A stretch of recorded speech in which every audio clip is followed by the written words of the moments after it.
From Sports Illustrated, our buddy Chris Mannix back here. How are you, Chris? What's going on, Rich? Isn't that the way it always works? You know what? I'm going to write about the great hot start for the Lakers, and then they're going to lose their next game. It's just the way it works in our business. In the Honda Insider Report with Chris Mannix right here. What do you make of the Lakers so far right now, Chris?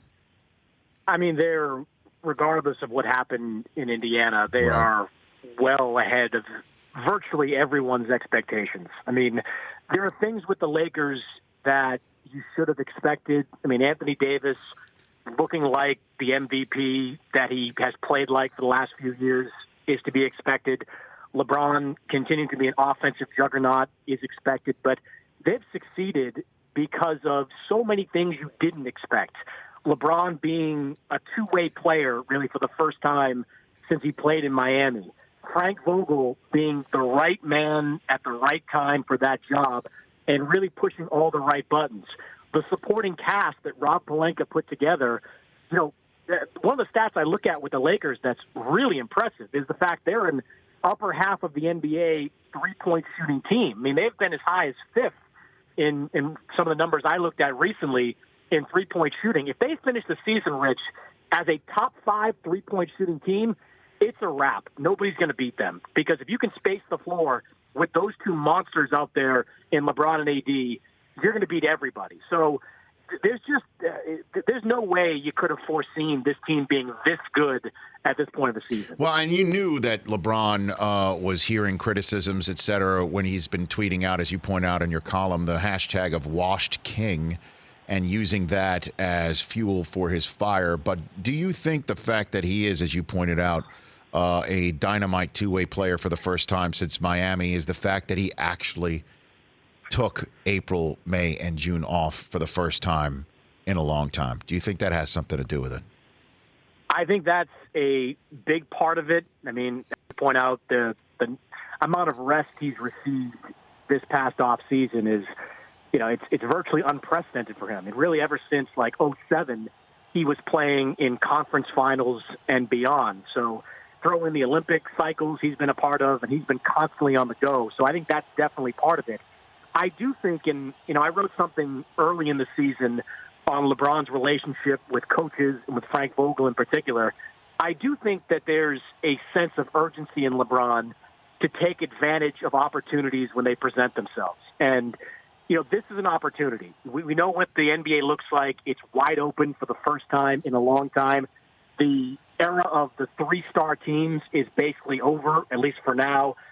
The window's there. And I think coming into the season, LeBron saw that and realized that he could, as a two-way player, really propel this team to an even higher level. And I think that's played a significant role as well. Well, with Milwaukee having lost to the Mavs the other night, both teams coming in off of a loss at 24-4 and the big game coming up on Thursday night. What do you think we will learn from that Bucks-Lakers game, Chris?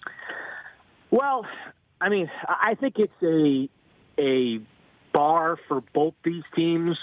I do think that the Lakers have a chance to get even better this season once Kyle Kuzma kind of finds his way in the rotation. He's been one of the few guys on that team that's struggling. And I think the Bucks are still trying to find their way with somebody in that committee of wing players to replace Malcolm Brogdon. They're sort of still looking for that. But there's no question for a young team like Milwaukee that got beat in the conference finals last year, even though they're at home, if they can find a way to beat this Lakers team, that's going to be a big confidence boost for that group. And, you know, more than the Lakers, there's a greater sense of urgency in Milwaukee. I mean, I wouldn't be surprised to see them to be among the more active teams before the trade deadline to try to find some way to get better on the perimeter because this summer is everything for them. I mean, Giannis is going to get that opportunity to sign that Supermax extension. If he turns it down, it's over. They'd have to trade him, and everything would kind of come crashing down in Milwaukee. So I think for Milwaukee, in a game like this, in a season like this, the stakes really can't be higher. So do you think that they will have to win this year in order to get Giannis to sign that Supermax? You think that is absolutely the only path to keeping Giannis? I don't know if they have to win a championship. I do think that the only way they can feel comfortable is if they get to the finals because we know what the Eastern Conference looks like. It's as clear a path as they've had in a long time. I mean, Philadelphia, they're going to need some shooting if they're going to be a true threat to get to the finals. Boston, I think, is really flawed in that front court. Milwaukee is really big in their front court. This is the year. So if they don't get to the finals, and worse, if they lose in like the second round to one of those top-tier East teams, I don't think it goes well for them. So I think it's not championship or bust, I think, in Milwaukee. But if I had to guess, I would say it's finals or bust. Chris Mannix is Sports Illustrated in the Honda Insider Report. Let's stick on the Sixers there a little bit. Charles takes his shots on the Sixers and Embiid when he gets his chance. He's going to be on Friday's show with my wife, Susie Schuster, and Marshall Falk sitting in, and it'll be an interesting conversation then. What are the holes that you think about the Sixers that might prevent them from getting to the promised land, Chris? It starts with perimeter shooting. They lost J.J. Redick, and he was their lone consistent three-point shooter, and they haven't really replaced him. I mean, they've had guys have good games, and Tobias Harris is a pretty good three-point shooter. But Josh Richardson is there for his defense, and Ben Simmons, even though he's made a couple this year, is still a non-threat from beyond the three-point line. I think that's one. Somebody, whether it's out of the Tybal Harris, combination in that backcourt. Brett Brown said it himself. He's got to basically manufacture a shooter out of that group, and that hasn't happened up until this point. And the other thing that I watched a lot of Sixers games, and you're still waiting to see Ben Simmons as the guy that can take over in the fourth quarter as Jimmy Butler did. Somebody wrote this recently, and I apologize for not remembering, but the Sixers this year without Jimmy Butler are like in the fourth quarter, their offensive efficiency is at the bottom of the NBA. And with Jimmy Butler last year, they were in the top 10 in the NBA. And that's a significant number. That to me says that they still haven't found a way to replace a guy that took over games and scored for them late in the fourth quarter. Ben Simmons is really the only guy in that mix that can be that player. And as great as he is, I think he's a great player, he has not become that player at this point. So that's what I'm watching for with Philadelphia. That's what could take them to a Milwaukee-like level. And then out west, is it fair to say, and this may be simple, Chris Mannix, Sports Illustrated, this may sound oversimplifying it, but the Clippers could be where the Lakers are in terms of record if they didn't load manage their way through November and first half of December with their two stars. Would you agree with that assessment, Chris? Maybe but you remember the start of the season, Paul George wasn't healthy at all. That wasn't load management. They were load managing Kawhi, and that's fine. Look, Clippers, they're the one team in the NBA that can afford to be a third or a fourth seed. I mean, it could cost them, and it will cost them home court advantage, but it doesn't matter. Like, they're that good. Like, when Kawhi and Paul George are at 100%, and that group around them is healthy and rested, they're as good as the Lakers. They don't need home court advantage to win in the playoffs. And look, one way or the other, if it winds up being Clippers-Lakers, they're not going to have home court advantage anyway. Like, at their home games, it's not going to be home court advantage. There'll be more Laker fans than Clipper fans at Staples in that series. So I think that's one way to look at it, that even if we get to the conference finals, it's basically 7 road games no matter what. You think so, huh? You think the Laker fans are going to – I don't know, man. I think Clipper fans would not sell their tickets. There's a ton of them in that building for Clipper games, but – Well, I mean – yeah, that would be – There's a lot of them. Yeah, but Rich, like it's – I mean, you live out there. I know. I know. The next time the Clippers play, look on StubHub on game night. You can get tickets for like $10. The last time you could do that with the Lakers, I can't even remember. It's amazing. The Lakers were a total dumpster fire as recent as mid-June, right?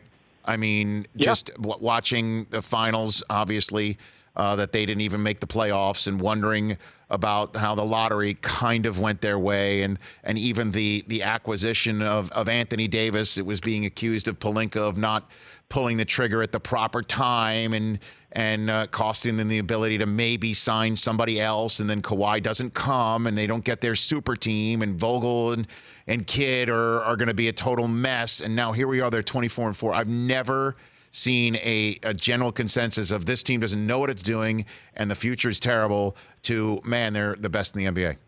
It's amazing. Yeah, I mean, every button that they've pushed over the last, let's say, 4 months has worked. I mean, look, it's not Monday morning quarterbacking with me. I've long been a supporter of Frank Vogel. I mean, what he did in Indiana I think people just forgot about. I mean, that team was a mess when he took over, and he led them to back-to-back conference finals while developing Paul George and others, while rehabilitating Roy Hibbert out there. I mean, he is a really good coach. But the most surprising part was Pelinka's ability to bring back the guys that worked for this group, that being Rondo and JaVale McGee, taking the chance on Dwight Howard. I mean, look, I wrote this in my column. Dwight Howard 2 years ago averaged 16.5 points and 12.5 rebounds while playing 81 games for the Hornets.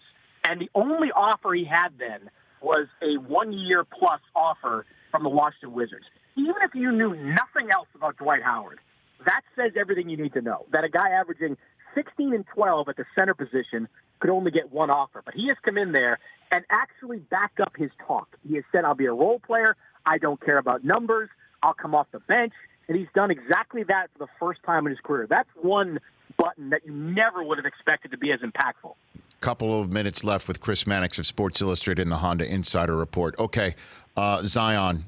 We just heard from David Griffin in New Orleans that they're getting close, but there's still no timetable. Do you think we see him at all this year, Chris? What do you think?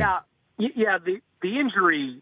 And I haven't checked in a couple of weeks, but the injury is not something that you would say shut it down. It's not a foot injury or the kind of cracked kneecap that Blake Griffin had in his first year. It's bothersome, and when you're looking at a guy like Zion that is so top-heavy, you want to make sure that leg is 100% right before you send him back out there to do all those explosive things. But I would be shocked if Zion shut it down this year. What it's done, though, Rich, is turn the Pelicans from a team that you thought might have a chance to make the playoffs into one of those teams that other teams look to raid before the trade deadline. You got to keep an eye on J.J. Redick at this point because he is one of the most valuable trade chips out there prior to mid-February. Well, I mean, if they make the lottery again, I mean, Griffin puts that tie on and they get the first overall pick. I'm sure the Warriors and Knicks will be just like, what are we talking about here? I mean, it's amazing the Warriors are even in that conversation. What do you think is the future with Golden State? I mean, and how remarkable and how the bottom just keeps on sinking for this franchise. Do you think we see Curry again this year, Chris? No, I don't. It'll get to the point in like mid-March when they're just like, screw it. They're not going to say anything now, but there's really no upside to bringing Steph back. What are you going to do? Win a couple more games and potentially hurt your lottery chances?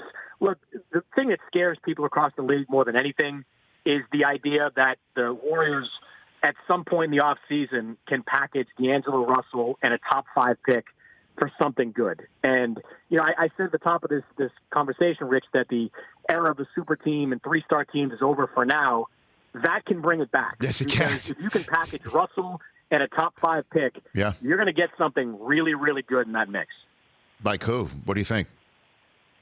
I don't know. I mean, I guess you kind of have to wait until you see what happens. I mean, you could look up at Portland and maybe see if you can extract one of their guards from that mix. Damian Lillard is from the Oakland area.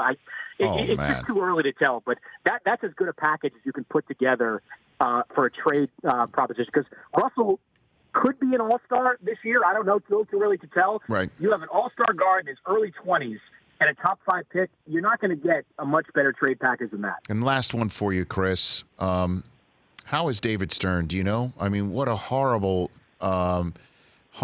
turn apparently his health has taken last week. I'm wondering what can you tell me? What are you hearing?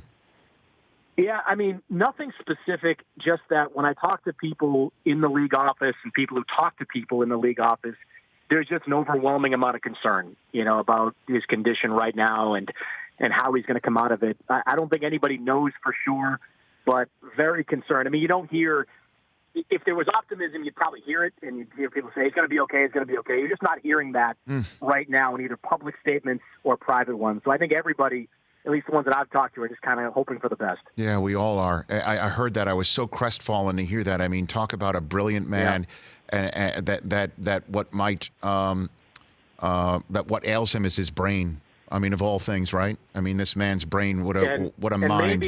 Maybe one of, if not the most impactful people in NBA history. When you consider where the NBA was when he started working for the league office as a lawyer. I mean, they were still in the 70s on tape delay for finals games.